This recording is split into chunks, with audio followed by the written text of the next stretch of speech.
All right, back for another beer review, and today I'll be reviewing yet another beer from Dancing Gnome, and they're out of Pittsburgh, Pennsylvania, and this is their Double Lustra. So this is a double IPA that comes in at 8.5% alcohol by volume. No IBUs listed. Time of review, this can is approximately 5 weeks old. So we got another drop of Dancing Gnome stuff here in the Buffalo, New York area, and I picked up this and their collab with Other Half, which I believe is Arrow Bars and No Cassette, I think is the name of it. So I'm reviewing this one first because last year, for the first time ever, I got a chance to not only try their Lustra, but also review it. That's like their beer they're known for. It's a American Pale Ale. Really, it's a hazy / New England Pale Ale. And they have a whole thing going on with Lustra. They do like Lustra Day, and they do a bunch of different versions of Lustra. So when I saw this show up after having Lustra, I'm like, I gotta give it a go. Because Lustra is one of the better like sub 6% hop forward beers I have had in the last couple years. Like it was really good. And this is just the beefier version of it. So it just like the regular Lustra, this uses Citra and Amarillo for the hops. They also say we took our favorite pale ale and inverted the ABV, then added a boatload more hops to really bring out the sticky oils from the Citra and Amarillo. And they do have a line of tasting notes, which I won't read. And I remember this one being very heavy on like the citrus, like Tangelo, like really big on a little bit of stone and tropical fruit. But it was so crushable, so drinkable. The only thing I had an issue with at that beer being, you know, they say they inverted ABV, so it was a 5.8. I thought it was maybe 5.5. I think it was maybe 5.8. The mouthfeel was a bit lacking. I wanted a little bit more from the mouthfeel, but it was a pale ale. So I'm hoping this one's kind of like that, just a big version of it. That's what I would love to see. I gave that beer a 4.35. Do something like that. Throw the can over here, and I just love the simplistic like label, like to some degree, but it's just, I don't know. I love the color scheme, really do. I love gold on anything, but like you get the gold and the silver and everything beautiful.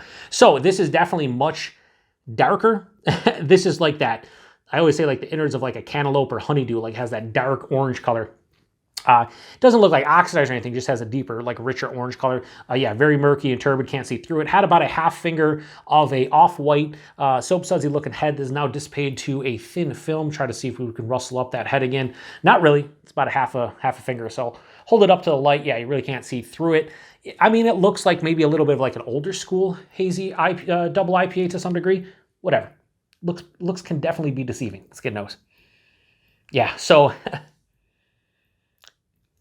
this I would say, and again, only the second beer I've had in this series, if you want to call it that. I think they do a Lustra Lager. I think they do a triple Lustra. They've done quite a few of them. This is just so citrus, like it's a concentrated citrus, Tangelo, sweeter like candied grapefruit, like a candied ruby red grapefruit. There's candied orange. Has that hop candy. Shout out to Joe's Arcade. Joe Senegali. He says hop candy a lot, and I totally get what he means by that in this beer specifically. I mean, not that I watched a review of him doing that. I'm just saying, in general, that tasting note kind of is very akin to what I'm smelling in here. And I said tasting note. I meant when he says the aroma. A lot of times it carries over the taste. Yeah, so it's a ton of orange, grapefruit. Again, Tangelo, tangerine, very heavy on the citrus, maybe a like underlying like mango peach thing going on. There's a nice earthiness, and there's a little bit of like a floral aspect too. It smells really good. There's a touch of like a bready, kind of like biscuity malt character. This does smell very akin to that regular Lustra, but maybe not as vibrant is the word I would use. Anyway, let's get into it. Cheers, everyone.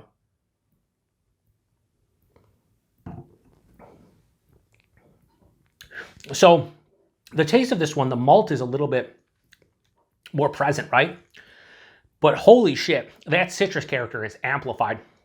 Like the reason why I say the malt's a little bit more present is because right at the forefront I get that bready, almost like a honey bread kind of malt character.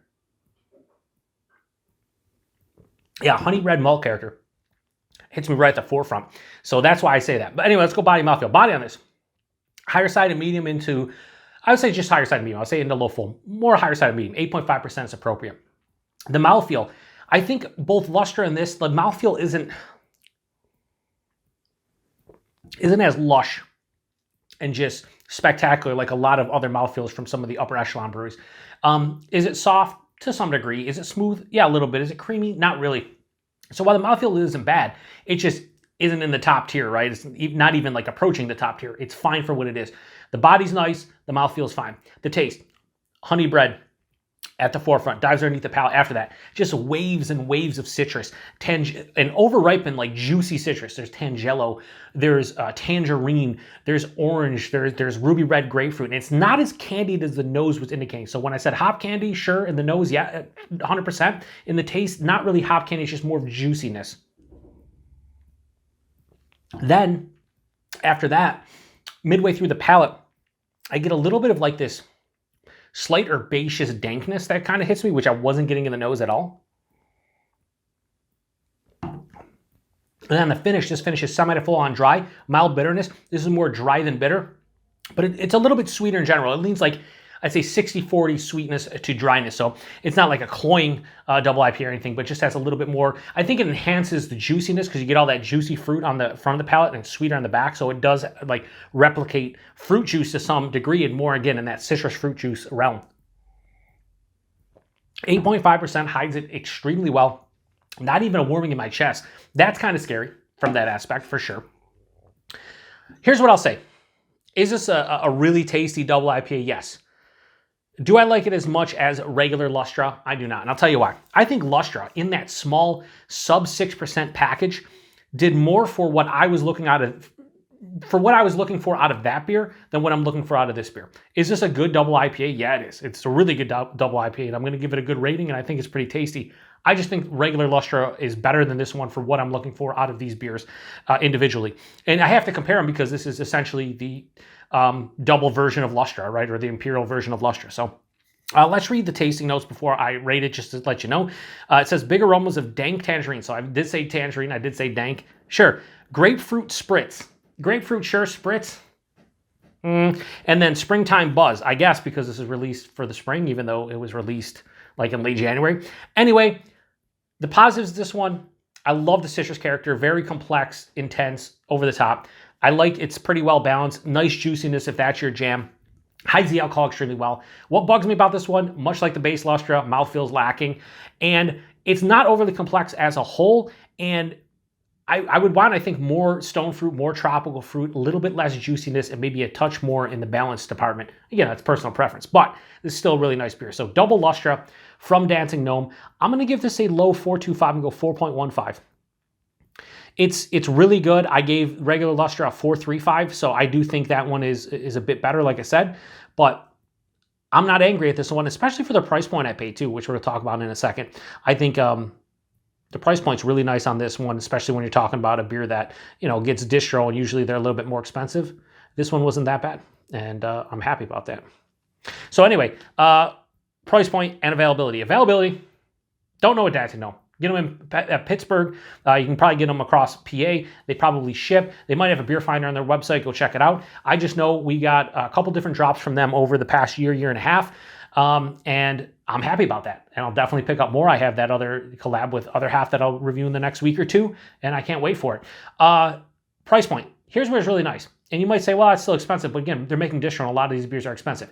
Taking into consideration, I bought that Trillium IPA, that's 7.2%, double dry hop Melcher Street, and I paid $8 for a can. I think 4 packs for $30, which is insane when it's like $20 at the brewery.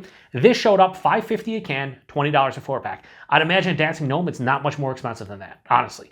So even if it was $18, I'm fine with paying an extra 50 cents a can or 75 cents a can, right? It's not too bad. So I think the price point is fantastic, and for a beer I gave a 4.15. I'm not disappointed at all that I paid that price point. So your mileage may vary, might be different wherever you live if you're not in Pittsburgh or not in PA in general, but I think that's a pretty good price point. Let me take one more sip, just make sure that 4.15 is what I want to keep as a score.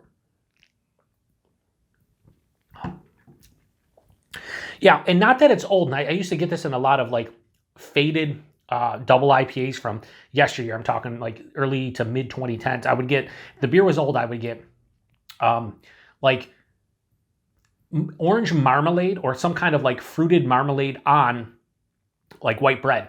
I'm kind of getting that here, but the citrus character is a little bit more past that marmalade and it's not as sweet. So this is not old at 5 weeks, but it's kind of in that realm. I still think it's quite tasty. I love the intensity of the citrus. It's just, there's some, things that, kind of go sideways a little bit for what I'm looking for out of this beer. And the mouthfeel is one of them. It's the big deterrent to me really loving this beer, but 4.15 is a good score. So anyway, if you've had this one before, post in the comment section. I would love to hear from you. If you've had any other beers in the Lustra series, let me know. But right now, having the Lustra and the Double Lustra, Lustra is still my winner. And I haven't seen that one since I reviewed it, so that's a bummer. Anyway, appreciate everybody stopping by for another beer review here on the Beer Patrol. To the next one.